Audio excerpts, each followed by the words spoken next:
World Health Organization reports approximately 700,000 people die of suicide every year.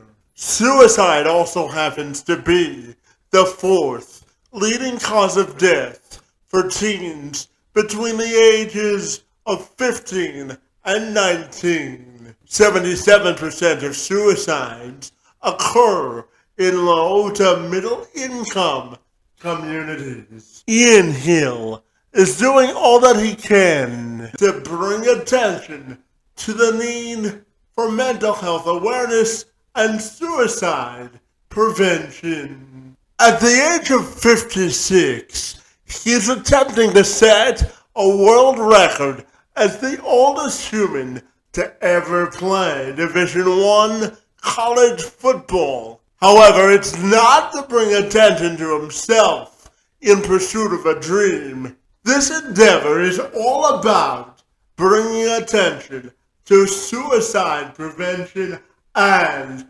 telling all men of all ages that their lives truly do matter.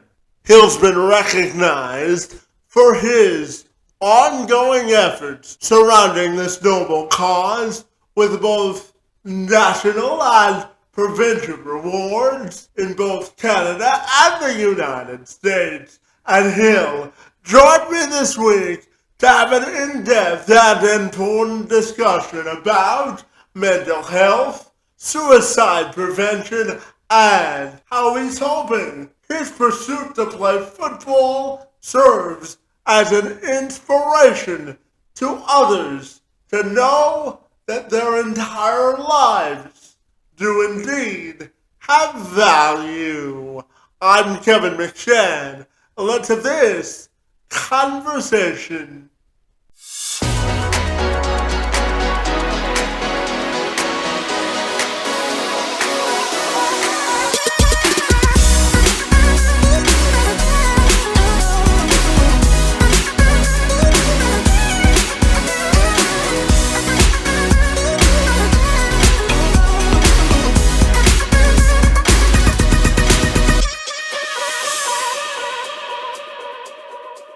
Ian, if you're ready, I'll take a moment to welcome you to the program, buddy. And I'm super excited to learn about your interesting journey and how you help people sort of navigate through their life's journey, buddy. Great to see you this morning, and thank you so very much for being here. Well, thank you so much for having me, and congratulations on all that you're accomplishing through your podcast. Well, I appreciate that, buddy, and I'm excited to share your journey on the platform. I know that you're attempting to be the oldest person to play college football, and the reason behind it is you want to bring attention to suicide prevention and mental health. So I'm wondering if you can tell me all about the journey and the mission that you're on, buddy. Yeah, so 100% trying to be the oldest man to play NCAA Division I college football down in the States. And I'm doing that to bring attention to the alarming suicide rate amongst middle-aged men. I'm 56 years old, and when I actually play, I'll be 57. And did you know that middle-aged men in North America are 70% more likely to commit suicide, take their own life, than any other segment of the population? And although there's a greater understanding of mental health and there's greater discussions around it, I still think we need to bring light to the fact that these are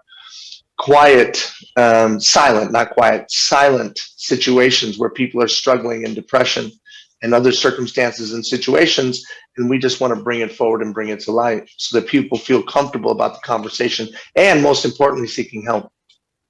Yeah, absolutely. And now, buddy, you're the CEO of a national grassroots media corporation and radio stations that you work to try and bring that message through the platform with over 185 million households to date, buddy.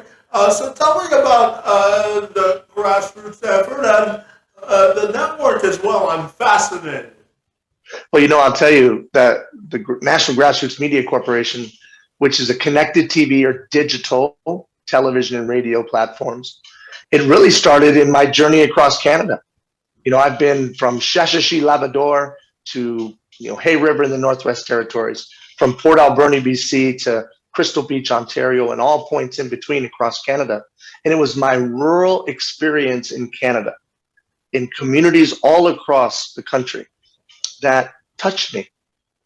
Canada changed me as a man. Although I was not born in Canada, it impacted me in ways that I can't even describe. And I started to realize the power of smaller cities and rural communities. And I knew that these communities were being left behind in the 21st century, and that they needed to be able to have the broadcast platforms, the tools and the resources to be able to tell their message and their story and in their way. And that's why we started the National Grassroots Media Corporation, was to give these communities under 50, 60,000 people the ability to reach into the 21st century through the wonders of connected TV and digital radio. Yeah, absolutely. And I'm fascinated to get your perspective on what happened last Tuesday in Texas, buddy. It was heart-wrenching a week for me to get through that, and mental health is certainly a big reason why I wanted to bring attention to different issues around the country and talk to people like you about mental health awareness. But when you look at what happened last week, buddy, I'm just curious to get your thoughts on where we are as a society, both globally, when we look at the global perspective, and the uniquely American problem that they have with both guns and mental health. I'm curious to get your thoughts there. Well, I have a unique perspective on situations both in the United States and Canada. I have the good pleasure to go back and forth across the border. And, of course, the United States is, I'm a citizen of the United States, but Canada is my adopted home. So I get to see both sides of the border. When you look at the tragic situation in Texas, horrific, unacceptable, unimaginable carnage that none of us would say is acceptable in today's society. The root causes are a broken society. I think, of course, gun safety is something that's important and critical and must be addressed. But there's many other facets and factors involved, including, as you mentioned, mental health. A young man who shoots his grandmother in the face before he goes and takes, a myriad of other lives. But think about what would happen, what barriers you would have to jump over to shoot your grandmother in the face. Clearly, this young man had mental health issues. Now, the fact that he could go in and buy a firearms at 18, and that's a whole debate that we can have.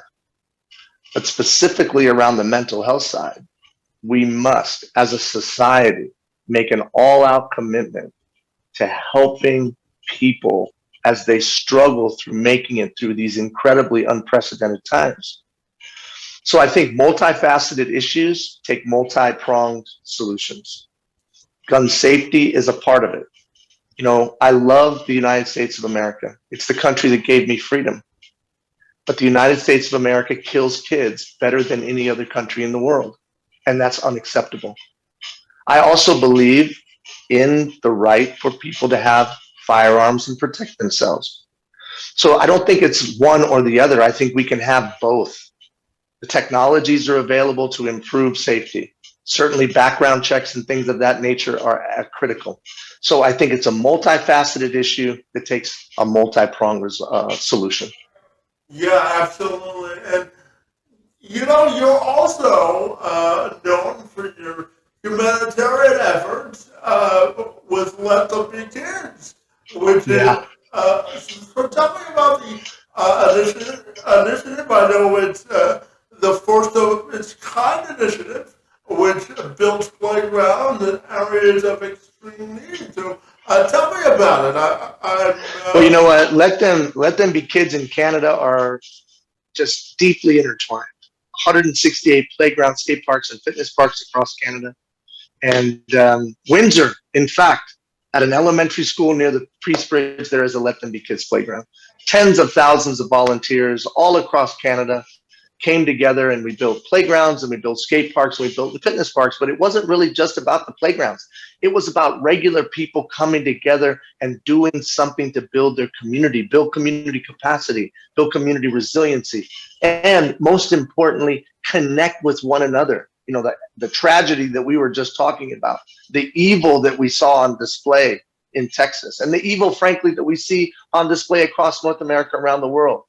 It seems as though it will not be defeated. But although it may be Pollyannish, I believe it can be defeated by good people coming together and building stronger community. So the Let Them Be Kids initiative wasn't about the playgrounds. It was about regular people coming together, taking ownership of their neighborhood and community, and doing something great for kids by building playgrounds. And here's the final piece of Let Them Be Kids. Every one of those playgrounds that we built in Canada honored a fallen soldier, a fallen first responder, or a fallen hero. And whether it was Corporal Kluge, Answorth Dreyer, Anthony Baneka, whether it was Captain Goddard, which we built 2 playgrounds for Captain Goddard, Captain Goddard, who was killed in Afghanistan in peacekeeping. Each one of those playgrounds honored a fallen soldier in the community that they came from. They were powerful because of the citizens of those communities, citizens all across Canada, who came together to build a better society. It was one of the greatest things I've ever been a part of, and I was fortunate, and honored and humbled to lead the effort.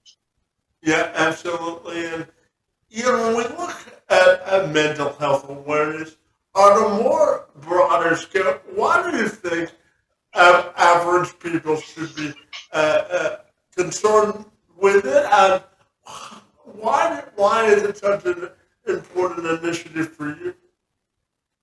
It's important for me from a very personal reason. And it's interesting the segue from Let Them Be Kids to the discussion of mental health.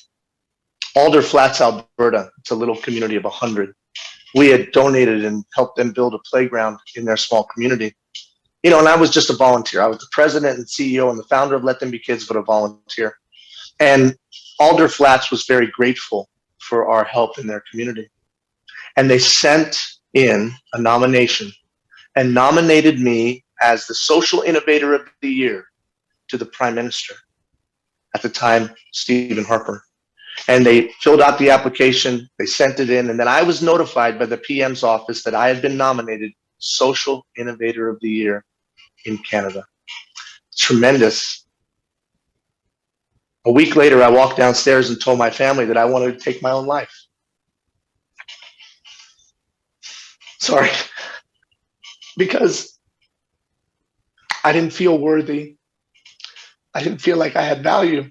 But wait a minute, you were doing all these incredible things all over the country, all over the United States, all over Canada, all around the world. And yet, there was a voice in my head that every day told me that I was unworthy, that I was a piece of you-know-what. Who can explain mental health? And so I went on a journey, and that journey was one of not wanting to live anymore, on a daily basis, trying to figure out how I could take my own life. Through the help and support of loving, caring individuals, I was able to come out of that darkness. And when I came out of that darkness, I vowed to do something about this. Now, it wasn't a straight line. It wasn't a hockey stick where you go difficulty and then boom, greatness. No, it's a journey that's been an up and down, in and out struggle. But as I came out of it, I realized that the biggest challenge was that nobody was talking about it. I had no one to call and say, I'm depressed. I don't like my life. I don't feel good about who I am. There was nobody that I could talk to as a man. I was supposed to have my act together. I was supposed to be the one that was strong for everyone else. I was supposed to be the one that could handle and solve all the problems. And so I determined myself to learn everything I could about my own situation. I had to save my own life first before I could help others.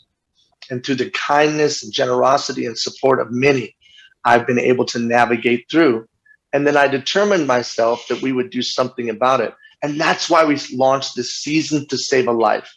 Certainly, me playing college football is a part of that.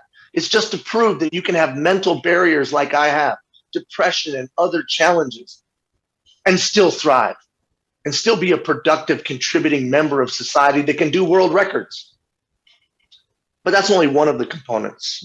Another component is the summits that we're having all across North America, bringing together coaches and men and leaders throughout the community and equipping them with tools of what to listen for and what to look for and what to say when they're interacting with people that may have challenges and invisible mental barriers. And then finally, we're launching a new television network. NGBN.TV will be a television network, connected TV on Roku, Apple TV, and Amazon Fire. It'll be available for men in their 40s, 50s, and 60s and the people that love them, giving them tangible tools and meaningful information to help them thrive in these unprecedented times. So for me, this journey is very personal. I know what it's like to feel alone, isolated, and not want to live anymore. And none of us, no one on this planet should feel like they have no value and that they shouldn't be here anymore. And we as a society need to say that the suicide rate is unacceptable and take radical steps to help those in the darkness. Yeah, absolutely. Well, buddy, I have to tell you that your life certainly has value, and I'm grateful for you for all that good work that you do, buddy. And now it's my turn to share some stuff about myself. You know, I was born with what's called spastic quadriplegic cerebral palsy, and you know, part of dealing with my disability, you know, sometimes I go through social isolation. So it's something that I fight through every day, buddy. So what are your thoughts on how important it is for diversity, equity, and inclusion to be promoted for folks with disabilities as well? You know, it took me a long time to be able to tell people that I had barriers. I don't use the term disability. I say barriers because every human on the planet has a barrier. My son has a barrier. He is autistic and he's verbal, but certainly classically autistic. So whether it's my son, whether it's me, whether it's you, every one of us has something we can contribute. Every one of us is a rare and unique creature with talent and ability. You know, my friends, 70 billion people have lived on this planet, and there's nobody like you, and there's nobody like me. 70 billion people have lived on this planet, and each one of us is a rare and unique creature. We have something to offer, and we have something to give. Now, my son is nonverbal for the most part. And so you might think he doesn't have anything to give, and yet he makes people smile, he makes people laugh, he gives gentle touches that bring warmth. He has something to offer and he has something to give. Look at you, my friend. Some would say that you have barriers that would preclude you from being able to have soon 500 episodes of your podcast. You're a shining example of overcoming barriers and doing remarkable and incredible things. So we as a society have to be enlightened enough to realize that every single human being in our society is a rare and unique creature with incredible talent and ability. And it's incumbent upon us to create an environment where all can contribute and all can make a positive impact and moving our society forward. And it's also incumbent on the individual to do so. It's both. It's incumbent upon our society to create an environment where people can contribute, and it's incumbent on all citizenry to contribute in some way to move our communities forward. Yeah, absolutely. And Ian, I know that congratulations is also in order, buddy, because the National Council for Community and Justice and the Martin Luther King Commission recognized you for your commitment to positive change, buddy. So tell me, naming you the Humanitarian of the Year. So congratulations on that, buddy. And tell me, what does the honor mean to you, buddy? You know, um, those awards were certainly special and they were important. And, you know, for the longest time, I've always felt like I was unworthy of those awards. But now I realize that I need to accept them in the spirit that they were presented to me, recognizing that there are thousands upon thousands of individuals who on a daily basis give all that they are to the betterment of others who are never recognized.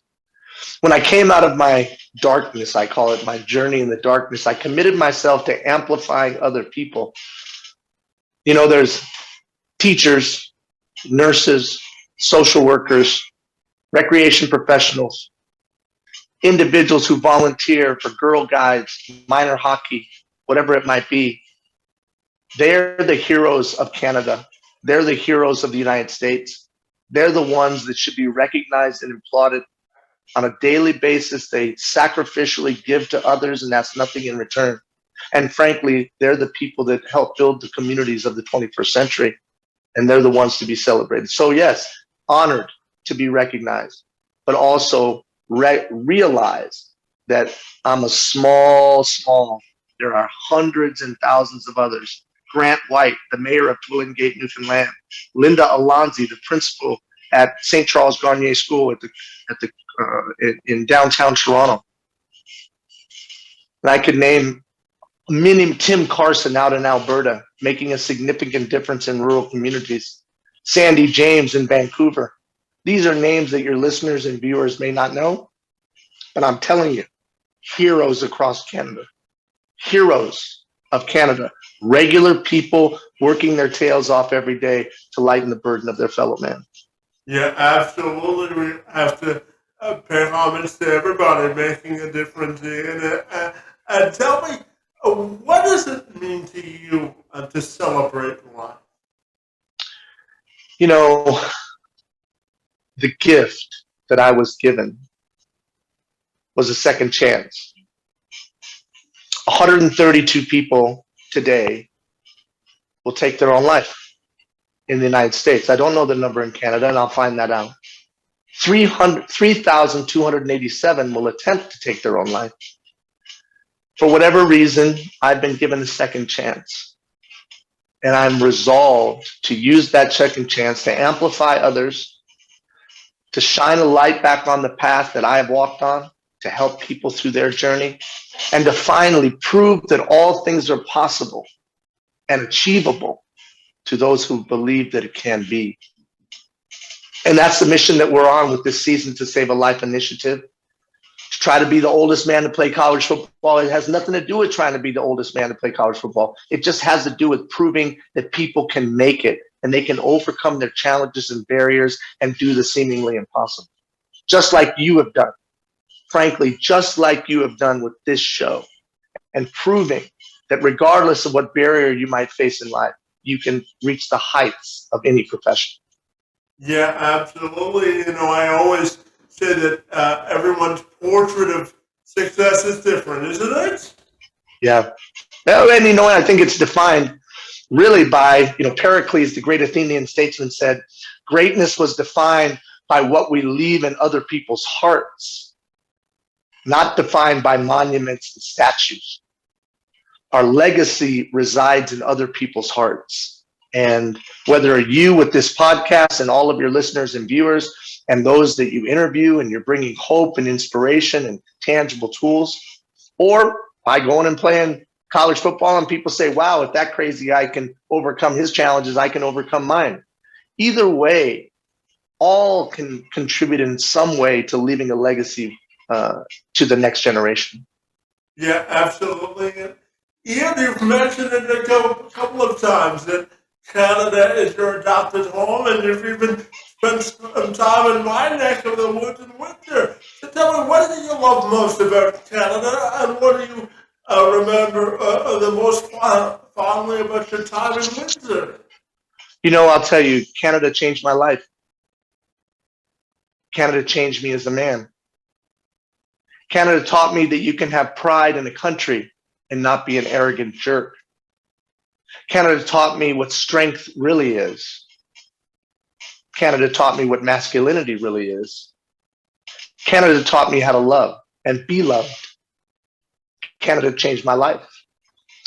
Windsor itself, you know, the playground, I was trying to, in preparation for this interview. Now, we built 168 playgrounds, and I'm 56 years old. So sometimes I forget, right? I forget.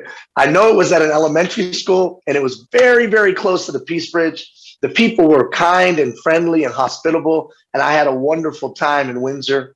The community officials were so generous and so helpful. And of course, all the community came out. I remember it was a cloudy day that we built that playground, but it was a special day. And I think fondly of my time in Windsor and going through Windsor when I traveled through there. Yeah, absolutely. Well, next time you come this way, buddy, you have to look me up so we can have lunch together. Absolutely. Hey, man, I'm going to tell you right now, we're going to do everything we can to let the world know about your show, about the great things that you're doing. And I'm just so impressed by the fact that you're coming up very soon on 500 episodes, podcast. That's pretty amazing. And your story is an inspiration, my friend, 100%. Well, I appreciate that. And you know, my final question for you has to do with when you look at all that you're doing, and if someone asks you to complete the sentence, the number one way you hope to make a difference and contribute to your legacy, how do you think you would answer that question? Prove that all things are possible. Bring hope by proving that all things are possible. There are our fellow citizens, our neighbors, our fellow members on the planet who believe that their life is not worth anything. Right now, they believe that they deserve or life would be better if it ended. And I want to eliminate that. I don't want anyone to feel that, think that, or be given the perception that their life has no value.